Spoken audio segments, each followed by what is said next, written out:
singetaka kutumia wakati wa mchungaji ni kwa sababu anaweza kusema wewe pasa, ni wewe ulimaliza dakika zangu. Mimi singetaka nizitumie. Hata mimi leo nilikuwa nataka niketi chini nisikie vile ambavyo mtumishi wa Mungu kwa analika vile ambavyo ameandaliwa na vile atakavyotuambia. Mwadhani ya roho shua. Praise Jesus. Kwa hivyo wakati huu nataka tumpatie mtumishi wa Mungu nafasi mzuri. Edi atatupeleka, akisikia atatupeleka mpaka 6. Mgoje. Mimi lakini najua roho wa Bwana atameishi wa Mungu. Karibu.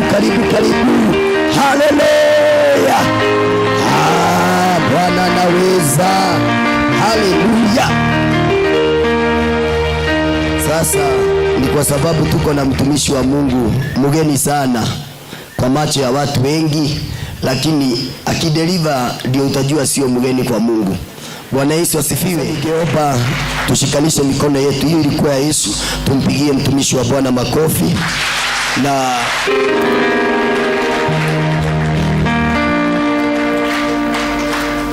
praise God.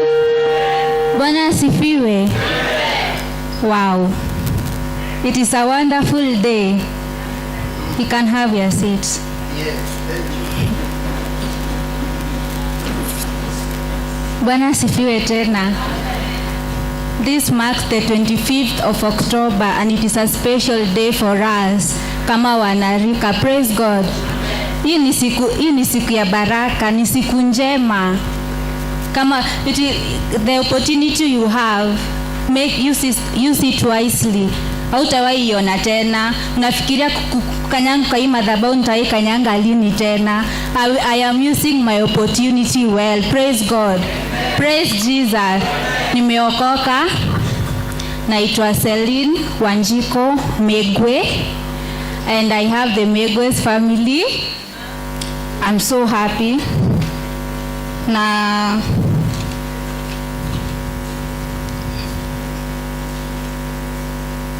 tuingie direct kwa neno. The theme is forgiveness of sin. Praise God. Forgiveness of sin. Nikiongea kuhusu forgiveness of sin, siongei kuhusu salvation. They are two different between salvation and forgiveness of sin.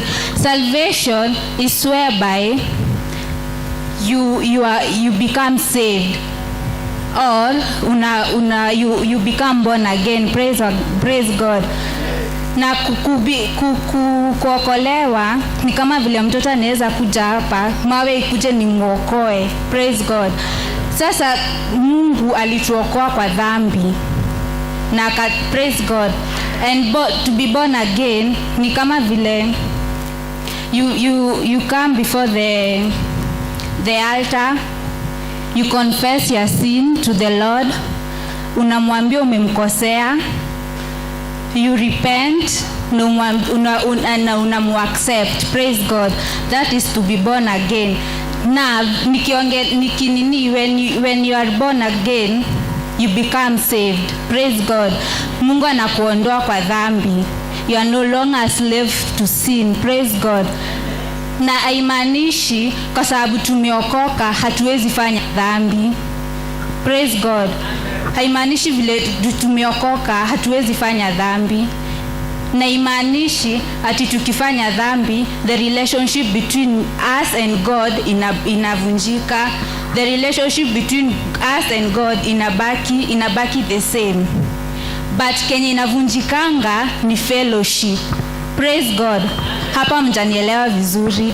Kenye relationship yako na Mungu itabaki the same. It is like a parent.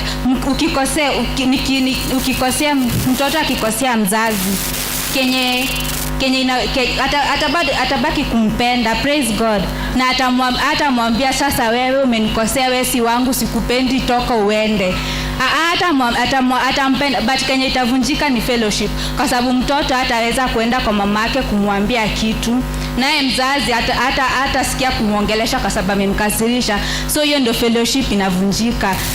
Na ndio maana when the fellowship breaks between us and God, it is very difficult kuenda kumbelea Mungu, kuomba, kusoma neno. Utakuwa unafungua Biblia unasema, utakuwa unasikia hiyo ngumu because the fellowship imevunjika. Itakuwa vingumu kwenda huko nje kutangaza, spread the gospel. Praise God. Nataka tufungue katika kitabu cha Judges chapter 6 verse 1. This is the story of Gideon, vile Wanaisraeli walifanya isiyompendeza Mungu na Mungu alikasirika. Praise God. Acha tuanzie Judges chapter 6 verse 1.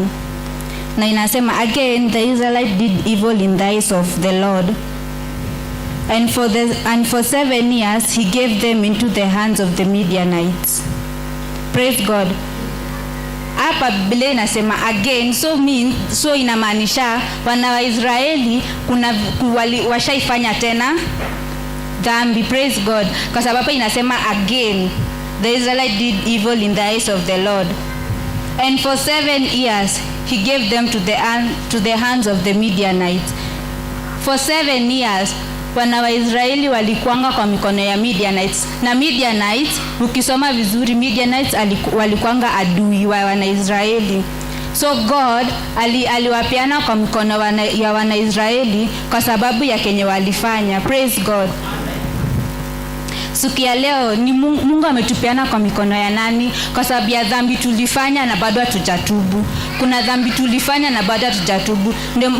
Ndio maana unaonanga shida unapitia, unasema Mungu anakuchukia. Mungu hakuchukii. Wana Israeli, baba ukisoma the Israelites, Mungu free the Israelites from the hands of the Egyptian. Na akawaleta, na alikwanga na tusome verse 2. Because the power of Midian was so oppressive, the Israelites prepared shelters for stronghold. Whenever the Israelites planted their crops, the Midianites, Amalekites and other eastern people invaded the country. They camped on the land and ruined the crops all the way to Gaza and did not spare a living thing for Israelites. Neither sheep, nor cattle, nor donkey. They came up with their livestock and their tent like swarm of locusts. It was impossible to count the men and their camel. They invaded the land to ravage it. Midian so impoverished the Israelites that they cried out to the Lord for help. Praise God. Hapa Biblia inasema verse 5, they came up with their livestock and their tent. As in Midianites, baka to an extent wanakuja baka kwa wana Israeli na nini? Tents, wanyama na watu wao wote. Imagine mtu akikuja kwako kama hujamwalika na anatawala. How will you feel? Very bad. Praise God. Mtu atasikia the Israel at Midianites baka to an extent wanakuja baka na wanyama wao wote kumiliki the land of Israel. Kwa sababu ya nini? Verse 1, kwa sababu ya makosa yenye wana Israeli walifanya. Ndio maana wanakuja baka na kila kitu yao kumiliki land yenye si yao. Praise God. Verse 6 say Midian so impoverished the Israelites that they cried out to the Lord for help. Hapo verse 6, the Israelites became very poor, so the Israelites cried to the Lord for help. Walifika tu kwa mahali baka wakarealize their mistakes. Wakasema wakarealize kuna kenye tumekosea Mungu, ndio maana anatupeana kwa hao watu wote. Kuna kenye tumefanyia Mungu impendezi, na ndio maana they cried to God for help. Praise God. Walililia Mungu, walililia Mungu for help. And when the Israelites cried to the Lord because of Midian, he sent them a prophet. Praise God. So that means Mungu aliwasikia. Si Mungu aliwasikia, si tumeona? Ndio maana akatuma a prophet. Na huyo prophet akasema, this is what the Lord the God of Israelites, say, I brought you up out of Egypt, out of the land of slavery. I snatched you from the power of Egypt and from the hands of all your oppressors. I drove them from before you and gave you their land. I say to you, I am the Lord your God. Do not worship the gods of the Amorites, in whose land you live, but you have not listened to me. But you have not listened to me. Mungu alituma a prophet akaambia wana Israeli, Mungu amesema niliwa free kwa mikono ya adui wenu Egyptian, na nikawaleta. I gave you their land. Niliwapea land yenu mumiliki, na nikawaambia msiworship miungu yao, but you did not listen. Praise God. But you did not listen. Mungu baka hapa inaonekana Mungu alikuwa amekasirika sana. Because I gave you the land. Niliwatoa kwa mikono ya adui wenu. Nikawapea baka land yao. Ni nini amtosheki? Kwa nini amtosheki? Niliwapea baka land yao to an extent. Na nikawaambia msiabudu miungu yao, but you did not listen to me. Today kuna kenye tumefanya yenye mpendezi Mungu. Kuna kenye imefanya ikakasirisha Mungu. Atibaka Mungu anaficha uso wake kwako kwa sababu ya kenye tulifanya, kwa sababu ya kenye ilisemekana haipendezi Mungu. The question nini? But verse 7 inanifurahisha. The Israelites realized their mistakes. The Israelites realized their mistakes. Na wakamlilia Mungu. Wakamlilia. Kuna miaka mingi umekaa as in like a prisoner. Hautoki pali uko. Na unatetesha Mungu, unamwambia Mungu mimi unibariki au unibarikingi, unabariki watu wengine. See, all my friends are blessed, but mimi umeniacha hapo. But Mungu anataka you realize your mistakes. You realize what you did. You realize kenye ulifanya yenye mpendezi Mungu, and then ukuje utubu. And that is, na Mungu atakusamehea. Praise God. Because verse 11 says, the angel of the Lord came and sat down under the oak in Ophrah, the belonging to Joash the Abiezrite, where his son Gideon was threshing wheat in a winepress to keep it from the Midianites. When the angel of the Lord appeared to Gideon, he said, the Lord is with you, mighty warrior. But verse 13 says, but son, Gideon replied, if the Lord is with us, why is all this happening to us? Praise God. Gideon hakuanga anajua, alikuanga tu anaona ni Mungu ndio tu anawafanyia hizi zote, basi hakuanga anajua ati ni wana wa Israeli, ni wao tu ndio wamefanya Mungu afiche uso wao.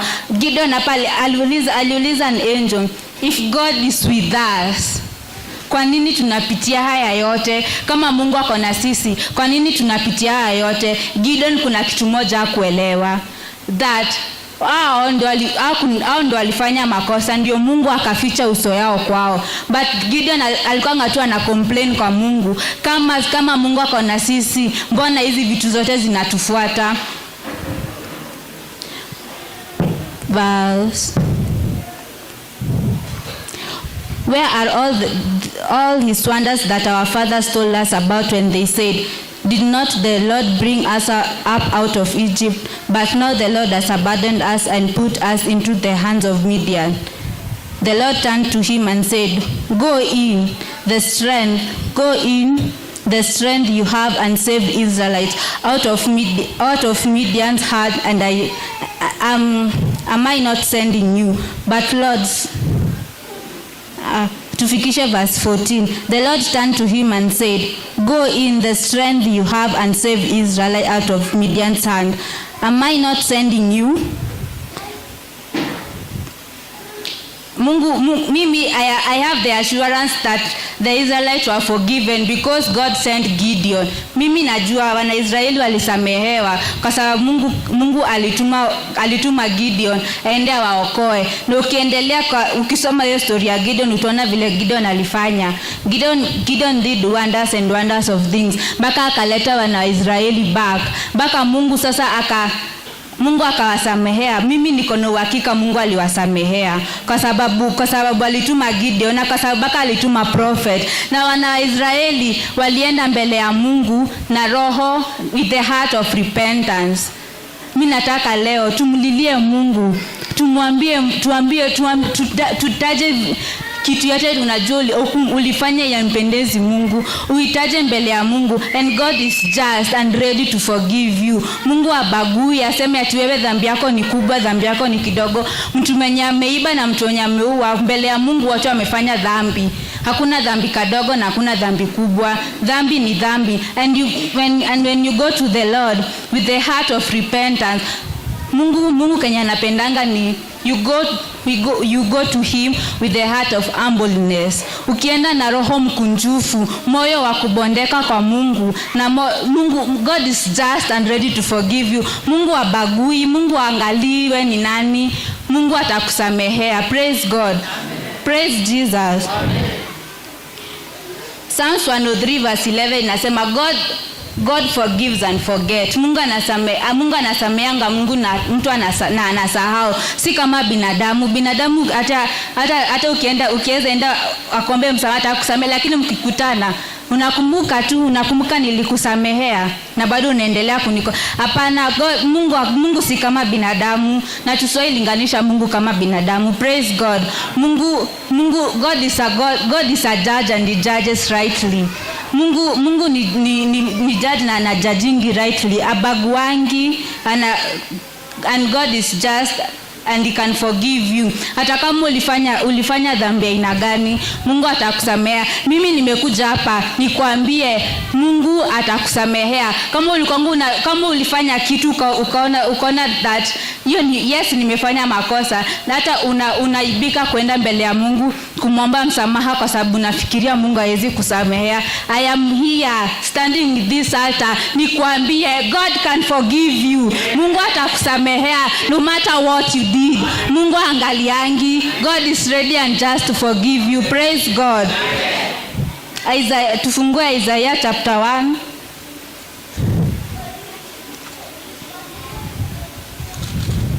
Here before me, who has asked this of you, the trampling of my coat? Stop bringing meaningless offering. Your incense is detestable to me.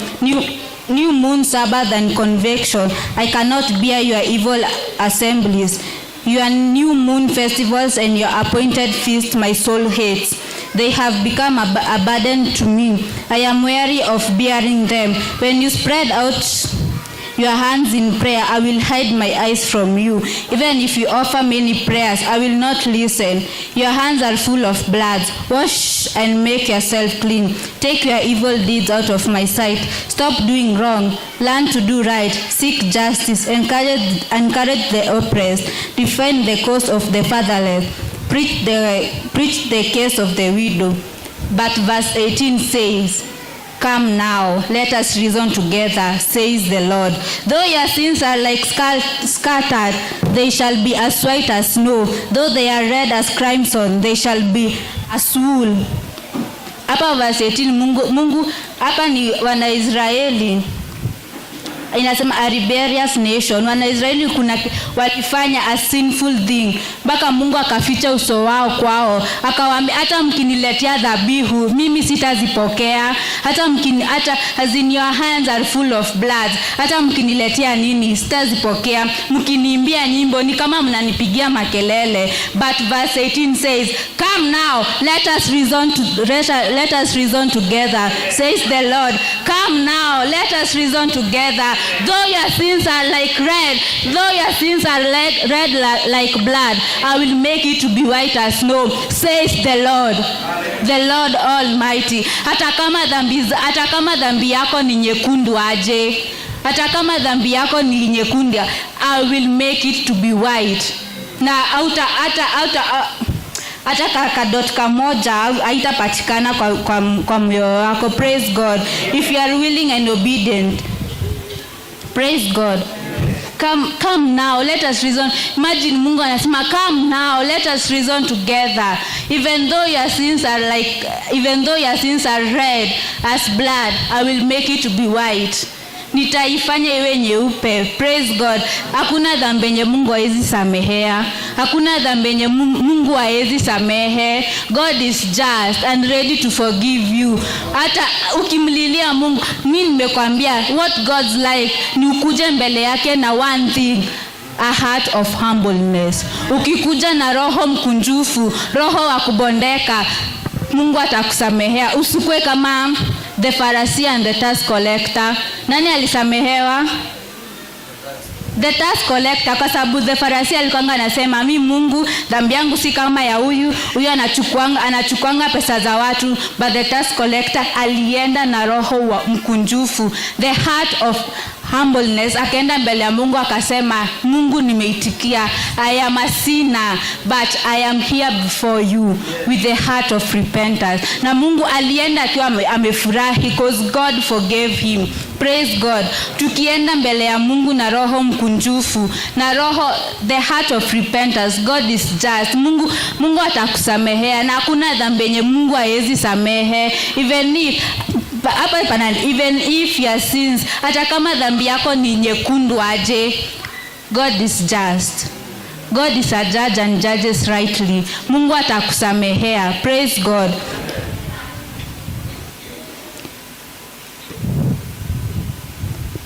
Even sorry. 1 John chapter 1 verse 8.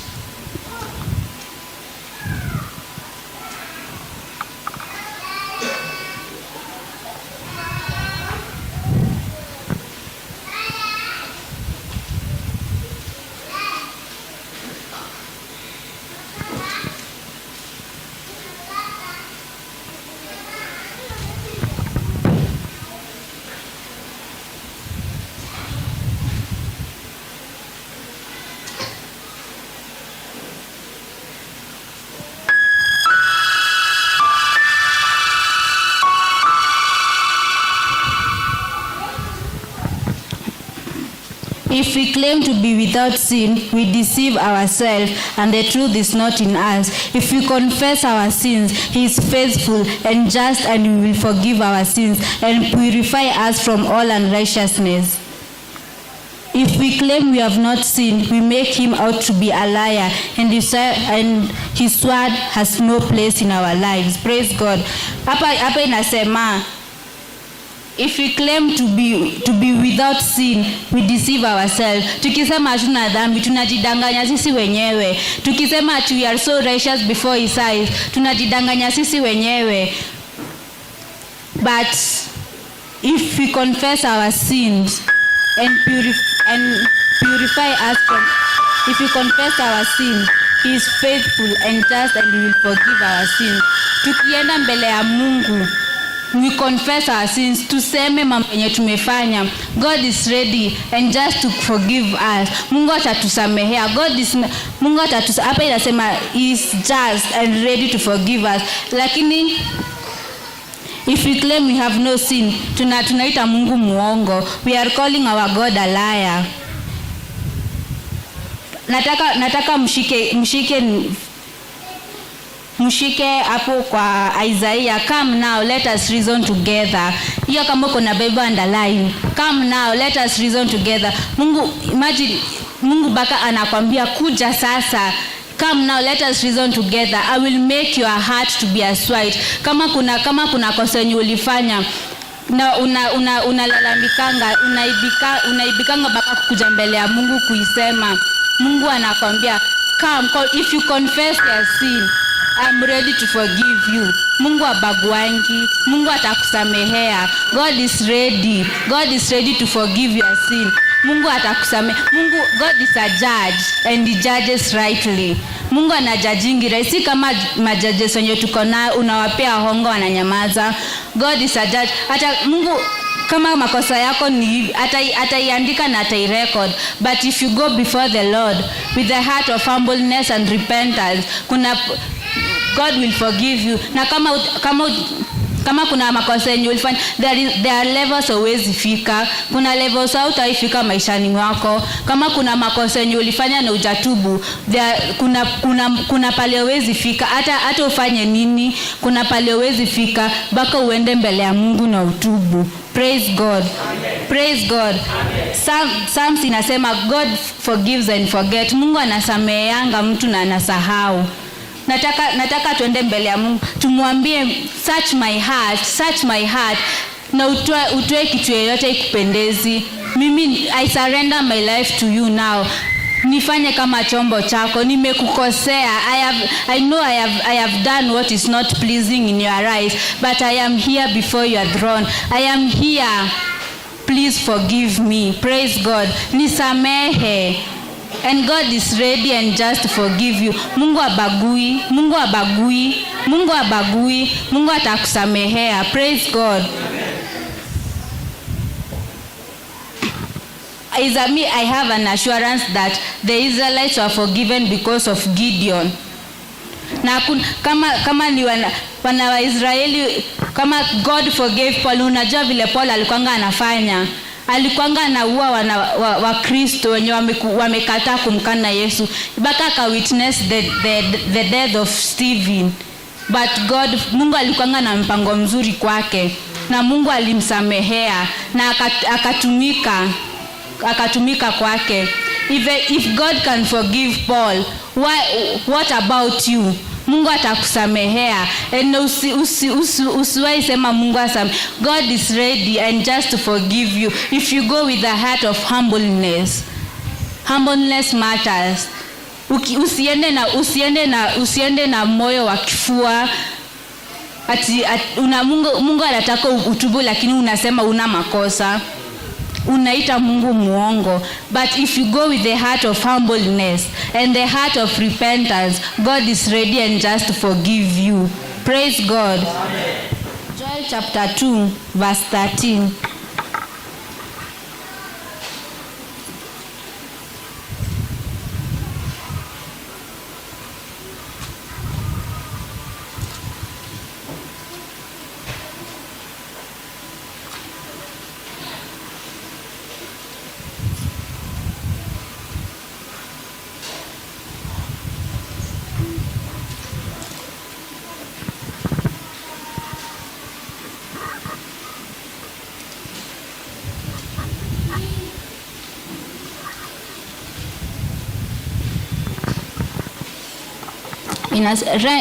Rend your heart and not your garment. Return to the Lord your God, for he is gracious and compassionate, slow to anger and abounding in love, and he relents from sending calamity. Who knows, he may turn and have pity and leave behind a blessing, grain offering and drink offering from the Lord your God. Praise God. Joel chapter 2 verse 13 inasema, rend your heart. Our God is slow to anger. Mungu anakuanga mwepesi wa hasira na akona upendo mwingi, agairi mabaya. So when you go before the Lord, he is slow to anger. Hata kama alikuanga amekusudia atafanya, anaweza change, anaweza badilisha. Kama alitoa wana Israeli kwa mikono ya Midianites. Aliweka to the hands of Midianites for 7 good years. Mimi sijui umewekwa miaka ngapi kwa mikono ya adui yako. Unaona tu adui yako kila sana kudefeat. It is not si ati ni Mungu anataka hivyo. Ni Mungu anataka uende mbele yake. Mtatue shida pamoja. Come now, let us reason together. Mtatue shida pamoja. God is ready and just to forgive you. Mungu atakutoa kwa hiyo mkono. Mungu atakutoa kwa mikono ya Midianites. Akuweke uhuru. Praise God. Joel chapter 1 verse 12. Even now declares the Lord, return to me with all your heart, with fasting and weeping and mourning. Uende mbele ya Mungu with weeping and mourning. Umlilie Mungu, umwambie mimi nataka unisamehe. Mimi nataka kusamehewa. Najua nimekukosea. David realized mistakes zake na akaenda mbele ya Mungu with a heart of humbleness na akaambia Mungu, nisamehe. Najua nimekukosea. First thing you have to do is realize your mistake. Hawezi na kuambia mtu pole na hujajua kenye ulimkosea. Ati sasa nikuje niambie tu mtu pole na sijui kama First you have to realize your mistake. Second, uende mbele ya Mungu with what? With the heart of humbleness. Uende mbele ya Mungu uambie Mungu, nimekukosea, naomba unisamehe. Mungu anaongojianga tu uende mbele yake. It is like the prodigal son. Alikuja kwa babake akamwambia nipe pesa niende. Sasa mimi ni mtu mkubwa. Babake akampea pesa. Akaenda akaiharibu, akaitumia vibaya, akakuja hata akarudi vile alirudi si vile alienda. So ukitoka kwa the presence of God, utarudi kwa umechakara, hata but Biblia inasema vile alirudi kwa babake aliita maservants wake wote, akamwambia mtengeneze huyu mtu, mumweke pete ya dhahabu. Alirudi akiwa amekaa sijui aje, but babake akasema mumweke pete ya dhahabu, mumchinjie ile kondo kubwa sana. Ukirudi mbele ya Mungu hivyo ndio atakufanyia. Atakuweka pete ya dhahabu. Atakuvalisha vizuri. Hata kama umerudi kama umechakaa aje, Mungu atakuweka ukue vizuri. Praise God. Na the prodigal son alienda mbele ya babake akamwambia, najua nimekukosea wewe na nimekukosea wewe na Mungu. Lakini vile kwanza babake alikuwa amekaa, akamwona huko mbali, akasimama hivyo ndio Mungu wako. Mungu anataka anaongoja tu senye utarudi. Amekaa tu kwa kakiti na kuongoja tu senye utarudi. Akuembrace, akuhug kwa sababu umerudi. Akuhug kwa sababu wewe ni mtoto wake. Na nakupenda. Kama mtu hajawahi kwambia Mungu anakupenda, mimi nimekwambia God loves you. Mungu anakupenda na hawezi takupotee. Hakuna mtu anatakianga mtoto wake mabaya.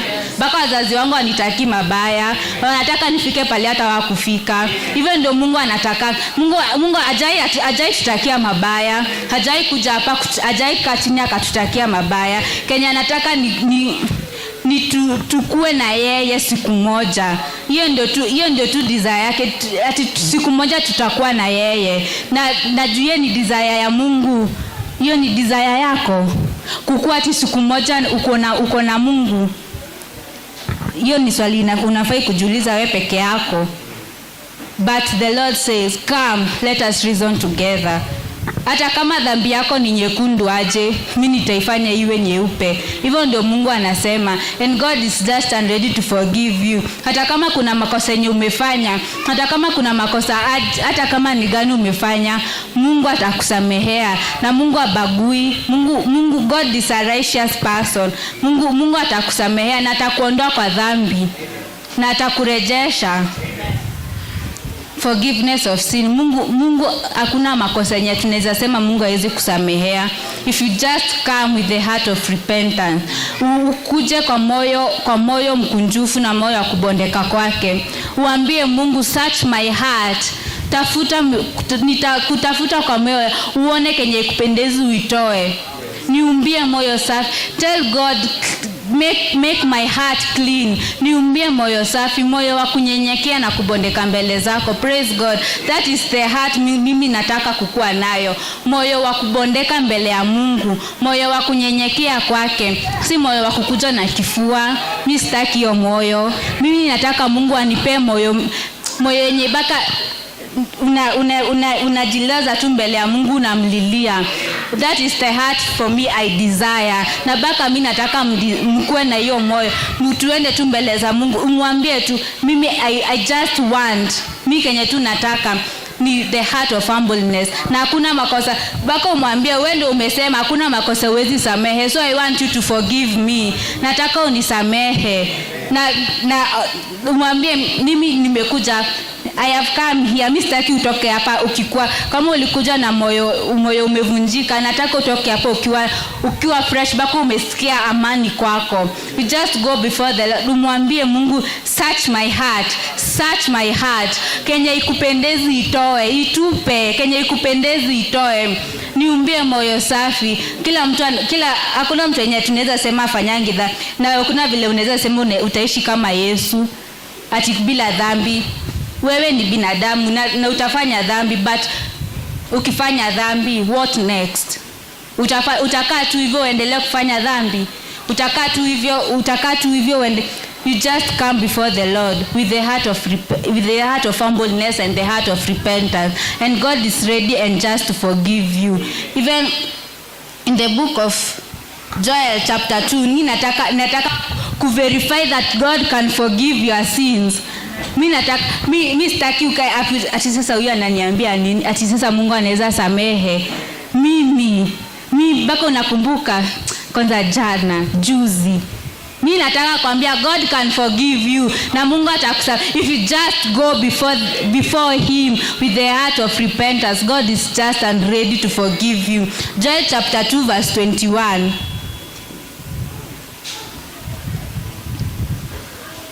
Hiyo ndio tutamalizia nayo.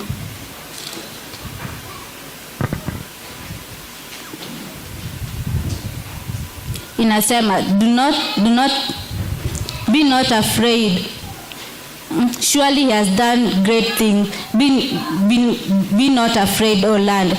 Be glad and rejoice. Surely the Lord has done great things. Be not afraid, O wild animals, for the open pasture are becoming green. The trees are bearing their fruit.